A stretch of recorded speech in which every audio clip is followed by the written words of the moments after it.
एक तरफ जहां भारत ने इतिहास रच दिया है, तो वहीं दूसरी तरफ अमेरिका की तरफ से भारत को ऑर्डर आया है, रूस के जहाज को उतरने मत देना। अचानक से अमेरिका को ये क्या हो गया और रूस की जहाज में ऐसा क्या है जिसके लिए अमेरिका भारत को चेतावनी तक दे रहा है। जानेंगे क्या है मामला, इसके अलावा बहुत कुछ। आइए जानते हैं इन खबरों को विस्तार से। एक ऐसे समय में जब भारत की जनता के दिमाग में ठूंस दिया गया था कि भारत के वैज्ञानिक कुछ नहीं कर सकते हैं, ऐसा इसलिए क्योंकि भारत के वैज्ञानिक हथियार बनाने में सक्षम नहीं है, इसलिए हम बाहर से हथियार खरीदते हैं। भारत के वैज्ञानिक मेडिसिन बनाने में सक्षम नहीं है, इसलिए हम उस दिशा में दूसरे देशों का सहयोग लेते हैं। अंतरिक्ष में भी वही हाल था, लेकिन अब पिछले 6-7 सालों में बहुत कुछ बदल गया है और इस बदलाव की वजह से अब पश्चिमी और यूरोपीय देशों को डर लगने लगा है, क्योंकि भारत ने इन देशों का डर सही साबित करना शुरू कर दिया है। क्या आप सोच सकते हैं कि भारत अमेरिका को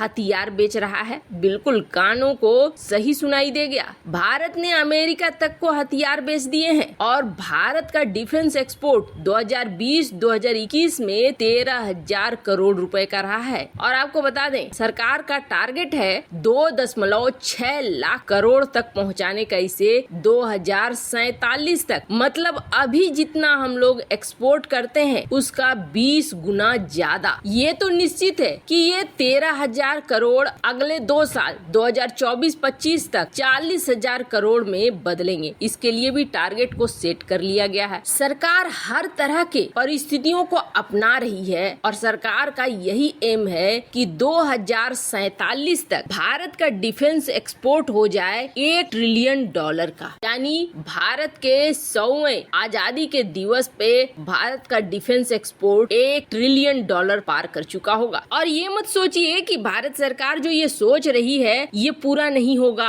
या इसमें कोई प्रॉब्लम है, क्योंकि भारत सरकार कैसे उसे पूरा करेगी उसके लिए भी तैयार हो चुकी है। LCA तेजस मार्केट पकड़ने को तैयार है, बस एक खाता खुलना है। अब तो LCA तेजस के साथ भारत ने ऑफर भी देने शुरू कर दिए हैं। मतलब प्योर बनिया वाली चीज। भारत ने इजिप्ट को ऑफर कर दिया कि आपके यहाँ हम LCA और चॉपर बनाएंगे, इसके अलावे हम सुखोई विमानों का अपग्रेड भी करेंगे। और ब्रह्मोस ने तो खाता खोल ही दिया है, $375 मिलियन की डील, जिसने न सिर्फ खाता खोल दिया है बल्कि आसपास के देशों जैसे कि इंडोनेशिया, वियतनाम को भी अब रास्ता दिखला रहा है कि ब्रह्मोस को खरीदो। और सबसे बड़ी बात ये है कि भारत अब अमेरिका तक को हथियार बेच रहा है। आप सोचेंगे अमेरिका कौन सा हथियार खरीद रहा है, क्या भारत का तेजस खरीद रहा है? तो नहीं, भारत का तेजस भले ना खरीद रहा हो, लेकिन कई छोटे बड़े पार्ट्स बोइंग के साथ मिलकर भारत बना रहा है। और बोइंग के लिए जो सप्लाई हो रहे हैं पार्ट्स वो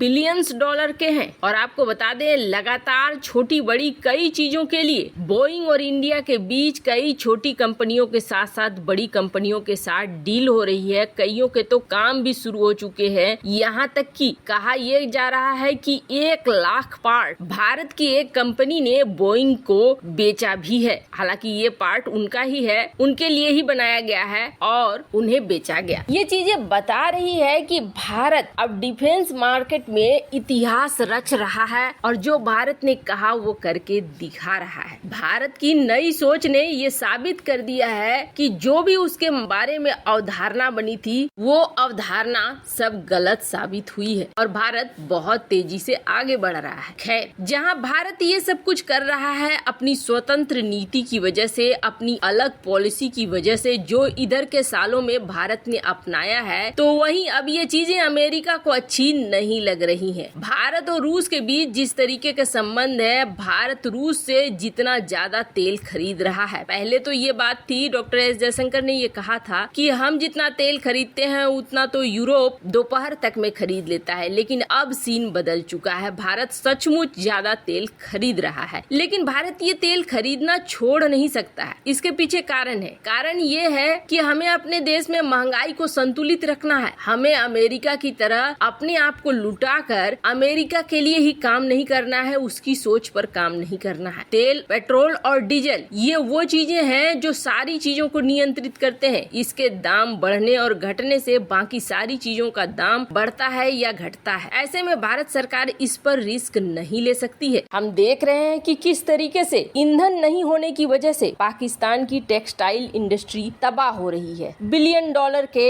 एक्सपोर्ट ऑर्डर रोके जा रहे हैं। ये चीजें साफ करती हैं कि ऐसे हम निर्णय नहीं ले सकते हैं, इसलिए हमें रूस के साथ अपना व्यापार चालू रखना होगा। अब तो 20% तक भारत और रूस के तेल का व्यापार पहुंच चुका है और कहा यह जा रहा है कि जल्द ही 40% हो जाए तो कोई बहुत बड़ी बात नहीं है। इसके पीछे और भी एक बड़ा कारण है और बड़ा कारण ये है कि सऊदी अरब ने अब एशिया के लिए तेल का दाम बढ़ाना शुरू कर दिया है और जल्द ही ये बढ़ते बढ़ते ऐसा हो जाएगा कि यहाँ पर सऊदी से या ओपेक देशों से तेल खरीदना आसान नहीं रह जाएगा। ऐसे में हर हाल में भारत जाएगा तो रूस की ही तरफ। अब ऐसा हो भी रहा है। इन सब के बीच जो ट्रंप के समय विदेश मंत्री थे माइक पोम्पियो, उनसे एक अमेरिकी पत्रकार ने सीधे सीधे ये प्रश्न कर दिया, हम ऐसा क्यों नहीं करते हैं कि हम भारत के ऊपर प्रतिबंध लगा देते हैं, भारत बहुत ज्यादा रूस करता है। शायद ये पत्रकार उस जमाने से बाहर ही नहीं आए हैं जिस जमाने में ये बाकी देशों को अपना गुलाम समझते थे। भारत उनकी कोई फौज का सिपाही नहीं है जिसे ऑर्डर दे और भारत माने। हालांकि माइक पोम्पियो ने पत्रकार को समझाया कि हम ऐसा नहीं कर सकते हैं, भारत हमारा सहयोगी है और सहयोगियों के साथ ऐसा नहीं चलता है। दरअसल अब तक प्रतिबंध को लेकर काफी मान मनौवल करने की कोशिश कर चुका है अमेरिका, यहाँ तक कि भारत को मनाने के लिए हर तिकड़म अपना चुका है। लेकिन भारत प्रतिबंधों की परवाह किए बगैर तेल खरीद रहा है रूस से और आने वाले समय में भी तेल खरीदेगा, ये निश्चित है। इन सब के बीच अब भारत के लिए एक चेतावनी भेजी है अमेरिका ने ये कहा है कि रूसी जहाजों को मुंबई के पोर्ट पर उतरने मत दो, इन्हें दूर रखो क्योंकि हमने प्रतिबंध लगाया हुआ है। अब जैसे ही ये भारत के जो भी बंदरगाह वगैरह के मंत्री हैं उन तक पहुंची, उस मिनिस्ट्री ने फिर इसे आगे फॉरवर्ड कर दिया है कि आप जवाब दो कि हमें अमेरिका को क्या जवाब देना है। कहने का अर्थ ये है कि अब अमेरिका धीरे धीरे भारत के ऊपर आधिकारिक रूप से